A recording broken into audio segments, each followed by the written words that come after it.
स्वामी समर्थ। नमस्कार मंडळी, स्वागत आहे तुमचे माझ्या YouTube चॅनलवरती। आजचा दिवस तुम्हाला खूप छान सुखाचा आनंदाचा जाऊ हीच मी स्वामींच्या चरणी प्रार्थना करते आणि आज या नवीन व्हिडिओला सुरुवात करते। यंदा 2025 मध्ये पितृपक्ष रविवार 7 सप्टेंबर रोजी सुरू झालेला आहे आणि हा पितृपक्ष 21 सप्टेंबर म्हणजे सर्व पितृ अमावस्येच्या दिवशी समाप्त होणार आहे। आपल्या हिंदू धर्मात पितृपक्षाला अत्यंत महत्त्वपूर्ण मानले जाते। पितर आणि पूर्वजांच्या आत्म्याच्या शांती पूजेसाठी वर्षातील 15 दिवस विशेष मानले जातात, ज्याला पितृपक्ष असे म्हटले जाते। या पितृपक्षात आपले पूर्वज पितृलोकातून पृथ्वीवरती येतात असे आपल्या शास्त्रामध्ये सांगितले आहे। पितृपक्षात पितर आणि पूर्वजांच्या शांती व तृप्तीसाठी धार्मिक विधी केले जातात। या दिवशी श्राद्ध आणि पिंडदान करण्यास फार महत्त्व आहे। पितृपक्षात श्राद्ध केल्याने पितरांचे ऋण फेडले जाते आणि त्यांना मोक्ष प्राप्त होतो।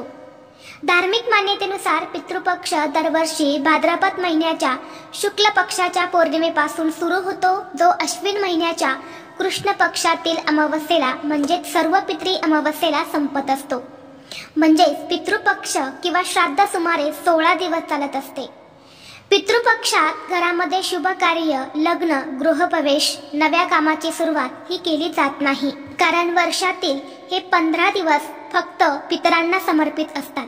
या पितृपक्षामध्ये आपले पूर्वज जे असतात तर ते पितृलोकातून पृथ्वीवरती त्यांच्या नातेवाईकांकडे येत असतात आणि म्हणून त्यांच्यासाठी सेवा उपाय जे आहे तर ते केले जातात। धार्मिक दृष्टिकोनातून पितृपक्ष हा अत्यंत महत्त्वाचा असल्यामुळे या पितृपक्षामध्ये पितरांसाठी काही प्रभावी सेवा आणि उपाय सुद्धा केले जातात। आज या व्हिडिओमध्ये मी तुम्हाला एक अतिशय प्रभावी असा उपाय सांगणार आहे।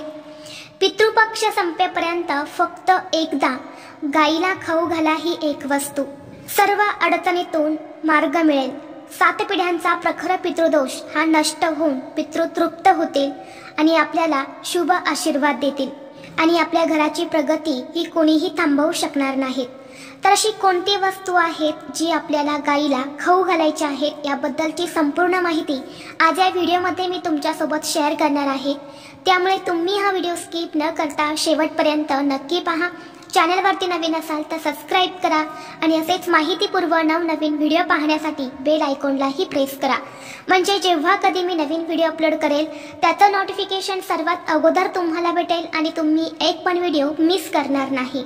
आज या व्हिडिओमध्ये मी तुम्हाला जो उपाय सांगणार आहे तर हा उपाय तुम्हाला पितृपक्ष संपेपर्यंत फक्त एकदा करायचा आहे। या पितृपक्षामध्ये तुम्ही फक्त एकदा गाईला ही एक वस्तू खाऊ घातली तर तुमच्या जीवनातील सर्व अडचणी या दूर होतील, तसेच प्रखर पितृदोष हा देखील नष्ट होईल। आणि म्हणून आजपासून ते सर्व पितृ अमावस्येपर्यंत हा उपाय तुम्ही कधीही करू शकता। अगदी सकाळपासून ते संध्याकाळपर्यंत जेव्हा केव्हा शक्य होईल तेव्हा तुम्हाला ही एक वस्तू जी मी सांगणार आहे तर ती वस्तू तुम्हाला गाईला खाऊ घालायची आहे। या पितृपक्षामध्ये कावळ्या व्यतिरिक्त गाईला पंचबळी दिला जातो। यात गाईला घास देण्यामागे पितरांना तृप्त करणे, देवांची कृपा मिळवणे आणि घरात शांती व समृद्धी आणणे हा मुख्य उद्देश असतो। आणि म्हणून पितृपक्षामध्ये आपण गायीची सेवा उपासना जी आहे तर ती करत असतो, कारण गायीमध्ये सर्व देवी देवतांचा वास असतो आणि पितृपक्षामध्ये गायीला ही वस्तू खाऊ घातल्याने पितर प्रसन्न होतात आणि पितरांना आशीर्वाद मिळतात। पितरांच्या आत्म्याला शांती मिळत असते आणि ते तृप्त होतात। जर आपण पितृपक्षामध्ये हा उपाय जर केला तर या उपायाने पितरांना देवांची कृपा प्राप्त होते, कारण गायीमध्ये 33 कोटी देवी देवता वास करत असतात आणि जेव्हा आपण गायीला ही वस्तू खाऊ घालतो तेव्हा 33 कोटी देवी देवतांची कृपा जी आहे तर ती पितरांना प्राप्त होत असते। आणि जर पितर प्रसन्न असतील तर आपल्या आयुष्यातील सर्व समस्या, अडचणी, अडथळे हे 100% दूर होत असतात। असे म्हटले जाते की जर पूर्वज आपल्यावरती नाराज असेल, आपल्याला पितृदोष लागलेला असेल आणि अशा वेळी आपण घरामध्ये कितीही देवी देवतांची सेवा केली, उपासना केली तरीही त्या सेवेचं, त्या देवतेचं आपल्याला फळ जे आहे तर ते मिळत नाही। आणि म्हणून सर्वप्रथम पितरांना प्रसन्न करूनच आपल्याला देवी देवतांची सेवा जी आहे तर ती करायची असते। आणि म्हणून पितृपक्षामध्ये हे काही उपाय जे आहेत तर ते केले जातात. जर तुमच्या घरामध्ये एकामागून एक व्यक्ती सतत आजारी पडत असेल, एक व्यक्ती आजारी पडला की तो बरा होईपर्यंत लगेच दुसरा व्यक्ती आजारी पडतो, म्हणजेच घरात सतत आजारपण असेल किंवा घरामध्ये पैसा टिकत नाही, भरपूर पैसा येतो परंतु आलेला पैसा हा घरातून लगेच निघून जातो. जर घरामध्ये पितृदोष असेल तर आपण 1 रुपया कमावला तर तिथे आपले 100 रुपये खर्च होत असतात. म्हणजे पितृ जे असतात तर ते आपल्याकडे लक्ष्मी स्थिर राहू देत नाही. तसेच तुमच्या घरातील मुलांची प्रगती होत नसेल, घरातील मुलं सतत हट्टीपणा करत असेल, उद्धटपणा करत असेल, शिकलेली मुली आहेत परंतु मनासारखी नोकरी नाहीत किंवा मुलांचा विवाह योग जुळून येत नाही, घरामध्ये सतत वाद विवाद क्लेश भांडणे असतील, मग ही भांडणे नवरा बायकोंची असेल, आई मुलांची असेल किंवा कुटुंबामध्ये एकोपा नसेल, तर या सर्व समस्या ज्या आहेत तर त्या पितृदोषामुळे आपल्या घरामध्ये येत असतात. आणि म्हणून तुमच्याही घरामध्ये यासारख्या समस्या असतील तर तुम्ही हा उपाय जो आहे तर तो पितृपक्ष संपेपर्यंत एकदा नक्की करा. जो उपाय मी तुमच्यासोबत शेअर करणार आहे तर हा उपाय शिवपुराणामध्ये सांगितलेला आहे आणि तोच मी तुमच्यासोबत शेअर करणार आहे. आणि म्हणून तुमच्या घरामध्ये पितृदोष असो किंवा नसो तरीही तुम्हाला हा उपाय जो आहे तर तो करायचा आहे. आता ज्या दिवशी तुम्ही हा उपाय करणार आहे तर त्या दिवशी सकाळी तुम्हाला लवकर उठायचं आहे, स्वच्छ स्नान करायचं आहे. स्नान करून झाल्यानंतर तुमच्या देवघरातील देवांची विधिवत पूजा करून घ्यायची आहे. धूप दीप अगरबत्ती लावून वातावरण प्रसन्न करायचं आहे आणि यानंतर तुम्हाला हा उपाय करायचा आहे. उपाय करण्यासाठी तुम्हाला थोडंसं गव्हाचं कणिक मळायचं आहे. कणिक मळताना त्या कणकेमध्ये तुम्हाला अगदी थोडंसं गाईचं शुद्ध तूप आणि अगदी चिमूटभर हळद तुम्हाला टाकायची आहे आणि त्या कणकेची तुम्हाला एक छोटीशी चपाती बनवायची आहे. चपाती बनवल्यानंतर ती चपाती एका ताटामध्ये तुम्हाला काढून घ्यायची आहे. यानंतर एका वाटीमध्ये थोडीशी हळद तुम्हाला घ्यायची आहे. पुन्हा हळदीमध्ये तुम्हाला थोडंसं तूप टाकायचं आहे किंवा पाणी टाकायचं आहे आणि त्या हळदीचा गंध तुम्हाला तयार करायचा आहे. आणि यानंतर त्या हळदीने तुम्हाला त्या चपातीवरती एक स्वस्तिक काढायचं आहे.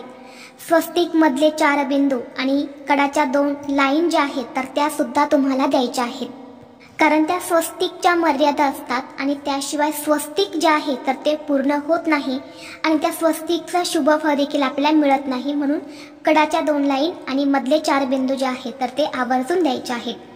यानंतर त्या चपातीवरती त्या स्वस्तिकवर आपल्याला थोडेसे तांदूळ ठेवायचे आहेत. शक्य असेल तर तांदळाची खीर जी असते तर ते तुम्ही ठेवू शकता, परंतु ते नाही जमलं तर अगदी थोडेसे तांदूळ तुम्हाला ठेवायचे आहेत आणि त्या तांदळावरती एक गुळाचा खडा ठेवायचा आहे. यानंतर थोडंसं पाणी घ्यायचं आहे, एक कलश भरून पाणी घ्या, हळद कुंकू घ्या आणि ही चपाती घेऊन तुम्हाला तुमच्या घराजवळ जिथे कुठे गायी असेल तर त्या गायीपाशी जायचं आहे. शेजारच्यांची गाय असेल तरीही चालेल, तुमची असेल तरीही चालेल किंवा तुम्ही गोशाळेमध्ये गेले तरी सुद्धा चालेल. गायीपाशी गेल्यानंतर सर्वप्रथम तुम्हाला गायीच्या पायावरती हे पाणी ओतायचं आहे. गाईला हळदी कुंकू लावायचं आहे आणि ही चपाती जी आहे तर ती तुम्हाला गाईला खाऊ घालायची आहे. गाईसमोर फेकून देऊ नका, आदराने तुम्हाला तिला खाऊ घालायचे आहेत. तसंच तुम्ही ताट ठेवलं तरीही चालेल किंवा गाय तुम्हाला मारणार नसेल तर तुम्ही ती चपाती हातामध्ये घेऊन तुमच्या स्वतःच्या हाताने तुम्हाला गाईला भरवायची आहे. आणि यानंतर दोन्ही हात जोडून तुम्हाला तुमच्या पितरांचं नामस्मरण करायचं आहे किंवा ओम पितृदेवताय नमः हा मंत्र म्हणून तुम्हाला पितरांची क्षमा याचना मागायची आहे की त्यांना सांगायचं आहे की आमच्या आयुष्यात आम्ही जे काही कमावलेलं आहे तर ते तुमच्या कृपेनेच आहेत आणि तुमचा असाच आशीर्वाद जो आहे तर तो आमच्यावरती राहू द्या. तुम्ही नाराज असतील तर आम्हाला माफ करा. आमच्या आयुष्यात ज्या काही समस्या आहेत तर त्या सर्व निघून जाऊ द्या, अशी मनोभावे तुम्हाला प्रार्थना करायची आहे. तर अशा पद्धतीने हा छोटासा उपाय जो आहे तर तो तुम्हाला पितृपक्षामध्ये आवर्जून करायचा आहे.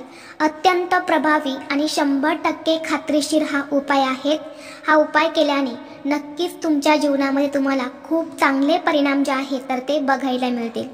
शिवपुराणामध्ये सांगितलेला हा उपाय आहे जो आपण प्रत्येकाने आवर्जून या पितृपक्षामध्ये एकदा तरी करायचा आहे.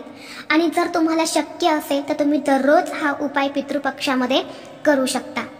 त्याचबरोबर या पितृपक्षामध्ये आपल्याला गोसेवा जी आहे तर ती आवर्जून करायची आहे. आता गोसेवा करायची म्हणजे नक्की काय करायचं, तर गाईला पिण्यासाठी पाणी ठेवायचं आहे किंवा तुमच्या घराजवळ एखादी गोशाळा असेल तर तिथे तुम्हाला जायचं आहे. त्या गायांसाठी तुम्हाला चारा द्यायचा आहे, पाणी द्यायचं आहे. किंवा एखादी गाय बिमार असेल, आजारी असेल तर तिच्यासाठी तुम्हाला जे काही करता येईल तर ते तुम्हाला करायचं आहे. या पितृपक्षामध्ये तुम्ही काहीच नाही केले तरीही चालेल, पण फक्त गोसेवा करा. गोसेवेने प्रखर पितृदोष जो आहे तर तो दूर होतो आणि जर पितृदोष दूर झाला तर आपल्या आयुष्यामधील सर्व समस्या ज्या आहेत तर त्या स्वतःहून दूर होत असतात आणि आपली प्रगती जी आहे तर ती व्हायला सुरुवात होत असते. म्हणून हा एक उपाय जो आहे तर तो तुम्ही पितृपक्ष संपेपर्यंत नक्की करा. घरातील स्त्री, पुरुष, मुलं कुणीही हा उपाय जो आहे तर तो करू शकतो. व्हिडिओ तुम्हाला आवडला असेल तर लाईक करा, चॅनलवरती नवीन असाल तर सबस्क्राईब करा आणि हा व्हिडिओ आपल्या मित्रपरिवारासोबत जास्तीत जास्त शेअर करा. चला तर मग भेटू असंच पुढल्या एका नवीन व्हिडिओमध्ये. तोपर्यंत सर्वांना श्री स्वामी समर्थ.